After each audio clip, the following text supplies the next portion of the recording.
अस्सलाम वालेकुम जी। तो कैसे हैं आप सब लोग? उम्मीद करती हूँ खैर खैरियत से होंगे। दोस्तों जहाँ भी रहें हैप्पी रहें और हेल्दी रहें। तो दोस्तों अगर घर में आपके चिकन मटन नहीं है और महंगा हो गया है तो क्या हुआ? आलू तो हर घर में मौजूद होते हैं। तो जब आपका दिल करे कि कुछ अच्छा सा खाने को और घर में चिकन भी नहीं है, मटन भी नहीं है, तो उसी का ही टेस्ट अगर आपको चाहिए वही चीज़ आपके लिए मैं लेकर आई हूँ। आप बना लें फटाफट से कढ़ाई आलू। इतने ज़बरदस्त ये बनकर तैयार होते हैं। तो रेसिपी को कंप्लीट देखिएगा। रेसिपी पसंद आती है तो प्लीज़ लाइक भी दीजिएगा। चैनल पर नए हैं तो चैनल को भी सब्सक्राइब कीजिएगा। बिस्मिल्लाहिर्रहमानिर्रहीम। यहाँ पर मैंने एक खूबसूरत सा पैन ले लिया है। उसके अंदर शामिल किया मैंने 1/3 कप कुकिंग ऑयल। ऑयल गर्म हो गया तो मैंने इसमें एक प्याज शामिल कर दी। प्याज को एकदम बारीक ऑमलेट कट किया है मैंने। तो प्याज को हम यहाँ पर फ्राई करेंगे, इतना फ्राई करेंगे कि इसका कच्चापन ख़त्म हो जाए और इसमें खूबसूरत सा कलर आना शुरू हो जाए।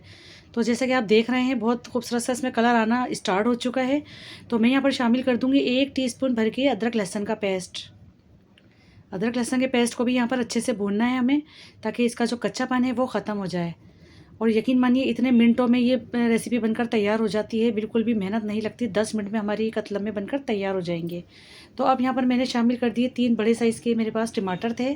और टमाटर भी देख सकते हैं मैंने बड़े टुकड़ों में कट किया है। आपको रफली कट करना है। साथ ही में मैं इसके मसाले शामिल कर देती हूँ। नमक शामिल किया मैंने हस्बे ज़ायक़ा, हल्दी आधा चम्मच, कुटी हुई लाल मिर्च शामिल की मैंने 1 टेबल स्पून। बस यही मसाले जाएंगे इसके साथ। बस हम इसको अच्छे से भून लेंगे। यहाँ पर थोड़ा सा पानी शामिल करूँगी और बस इस तरह से मैं इसको मिक्स करने के बाद नॉर्मल टू मीडियम आंच पे इसको थोड़ी देर के लिए हम कवर करेंगे, ताकि टमाटर हमारे अच्छे से सॉफ्ट हो जाएं। तो इसको मैं थोड़ी देर कवर करूँगी 5 मिनट के लिए। और जब ढक के पकाते हैं तो टमाटर हमारे जल्दी से सॉफ्ट हो जाते हैं। तो बस 5 मिनट के लिए मैंने इसको ढका है और अब मैं देख लेती हूँ। देखें माशाल्लाह से टमाटर कितने अच्छे से हमारे गल गए हैं। मसाला डालकर इसको जब इस तरह से ढककर पकाया जाता है तो टमाटर बहुत अच्छे से सॉफ्ट हो जाते हैं। अब मैं आप लोगों को दिखा रही हूँ। देखिए मेरे पास है आलू, आधा किलो आलू है मेरे पास। और मैं आपको इसकी थिकनेस दिखा रही हूँ। देखिए इतना इसको आपने मोटा काटना है। और काटने के बाद कोशिश किया करें कि आलू जब भी काटें तो उसको पानी में डिप कर दिया करें। इस तरह से करने से आलू काले नहीं होते कभी भी। और इस तरह से मैंने आपको जो दिखाया है थोड़े से आपको मोटे रखने हैं, ताकि जब ये पकने के बाद तैयार हो जाए तो बिल्कुल आपस में चिपके ना, मैश ना हो। तो आधा किलो मेरे पास आलू थे। आलू मैंने शामिल कर दिए हैं इसमें। और बस इसको मैं मिक्स कर लूँगी अच्छे से। और अब यहाँ पर बहुत ज़्यादा हमें पानी डालने की बिल्कुल भी ज़रूरत नहीं है। तो मैं इसको अब थोड़ी देर के लिए गलाने के लिए रखूँगी, लेकिन इसके लिए मुझे यहाँ पर थोड़ा सा पानी शामिल करना है। तो मैं आधा कप पानी का शामिल कर रही हूँ। ये जैसा कि देख सकते हैं मैंने बहुत कम पानी का इस्तेमाल किया है, क्योंकि सीज़न के आलू हैं और आलू गलने में बिल्कुल भी मसला नहीं होगा। तो हम बहुत कम पानी के साथ इसको पकाने के लिए रख देंगे। तकरीबन 10 मिनट के बाद इसको चेक करूँगी।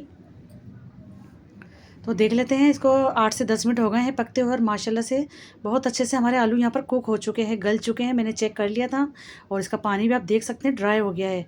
अब इस स्टेज में मैं शामिल कर रही हूँ रोस्टेड ज़ीरा। तो ज़ीरा को पहले मैंने रोस्ट किया था, उसको फिर मैंने दरदरा सा कूट लिया था 1 टीस्पून। और साबुत धनिया 1 टेबल स्पून लिया है मैंने, और इसको भी मैंने हाथ से दरदरा सा कूट लिया है।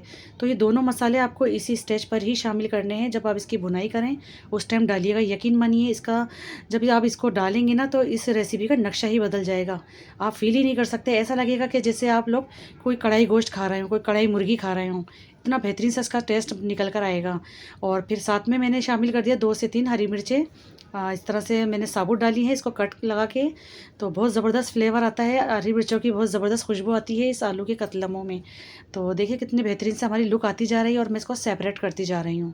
ऑयल इसका सरफेस पर आ गया। अब आप लुक देख सकते हैं। ऐसा नहीं है कि मैंने बहुत ज़्यादा इसको मैश कर लिया हो, ओवर कुक कर लिया हो, क्योंकि बाज़ मेरी बहनें पकाती हैं तो इतने इसको पका लेती है, आपस में मैश हो जाते हैं, उसकी कोई लुक नहीं होती, कोई कलर भी नहीं होता। तो मैं इसकी देखिए लुक चेक करा रही हूँ आपको स्लो मोशन में। और कितनी झटपट से ये आलू की कतलियाँ बनकर ये तैयार हुई हैं, वो भी बिल्कुल आसान मेथड के साथ, सिर्फ एक ट्रिक के साथ। मैंने मसालों को थोड़ा सा भून के शामिल किया है आखिरी में। और इस स्टेज पे अगर आप चाहें तो इसमें कसूरी मेथी भी शामिल कर सकते हैं। उसके डालने से भी बहुत ही नेक्स्ट लेवल का आपका ये फ्लेवर हो जाएगा। तो आप इसकी लुक चेक करें, देखें कितनी बेहतरीन सी लुक आई है इस आलू की कतलमों की। और ऑयल भी इसका देखें सरफेस पर आ चुका है। और मिर्चों की खुशबू भी बड़ी ही यमी लगती है इस आलू के अंदर। तो जब भी आपके घर में कुछ खाने को ना हो और आप चाहते हैं कुछ हटके, कुछ हल्का फुल्का खाने के लिए दिल करता है, तो फटाफट से ये बना लें, क्योंकि आलू हर घर में मौजूद होते हैं। जो कि बहुत जल्दी से और फटाफट बन भी जाते हैं। तो मैं आप लोगों को गर्मा गर्म इसको सर्व करके भी दिखा देती हूँ।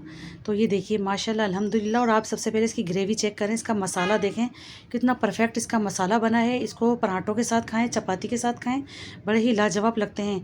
और नाश्ते में भी आप लोग इसको बना सकते हैं। पराठों के साथ तो बहुत ही अच्छे लगते हैं ये आलू के कतला में, जो कि बिल्कुल मैंने कढ़ाई स्टाइल के बनाए हैं और झटपट से बनाए हैं। बहुत ही कम मेहनत में, बहुत ही कम कॉस्ट में ये बन जाते हैं। तो आई होप आपको आज की मेरी ये रेसिपी ज़रूर पसंद आई होगी। रेसिपी अच्छी लगी है तो लाइक कर दीजिए, शेयर कर दीजिए। चैनल पर नए हैं तो चैनल को भी ज़रूर सब्सक्राइब कीजिए। मिलती हूँ इंशाल्लाह ताला एक और नेक्स्ट वीडियो में। जब तक के लिए अल्लाह हाफिज़।